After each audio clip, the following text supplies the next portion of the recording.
আসসালামু আলাইকুম সবাইকে। আশা করি আল্লাহর রহমতে সবাই ভালো আছেন। আজকের ভিডিওটি মূলত টিপস আর সাজেশনের জন্যই তৈরি করা। শখের জিনিস টিকিয়ে রাখার মধ্যে রয়েছে মানুষের তীব্র আকাঙ্ক্ষা। ঠিক তেমনি এই মাছগুলোও কিন্তু আমার খুবই শখের। এখন শখের জিনিস যদি বাঁচিয়ে না রাখা যায় তাহলে কি আর ভালো লাগে? এদেরকে বাঁচিয়ে রাখার জন্য অ্যাকোয়ারিয়ামে আমি নতুন আরও একটি ফিল্টার অ্যাড করি। এই শীতে এদের জন্য নতুন হিটারও অ্যাড করেছি। এদের খাবার পরিবর্তন করে দিয়েছি, তারপরও এদেরকে বাঁচিয়ে রাখা অসম্ভব হয়ে দাঁড়িয়েছে। অ্যাকোয়ারিয়ামটি আমি কিনেছি মাত্র কয়েক মাস হবে, তাই এর সম্পর্কে আমার ধারণা একদমই কম। আর আজকের ভিডিওটি তৈরি করার মেন কারণই হচ্ছে আপনাদের কাছ থেকে টিপস এবং সাজেশন নেওয়া।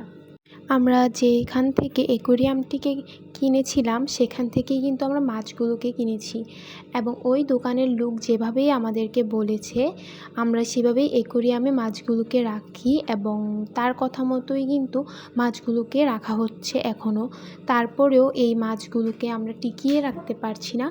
তাই আপনাদের যাদের এ বিষয়ে ধারণা আছে তারা দয়া করে আমাকে একটু টিপস দিবেন আমি কিভাবে মাছগুলোকে বাঁচিয়ে রাখতে পারবো, অথবা আপনারা যদি নতুন কোনো ফিশ ফুড বা মেডিসিনের নাম আমাকে সাজেস্ট করতেন তাহলে উপকৃত হতাম।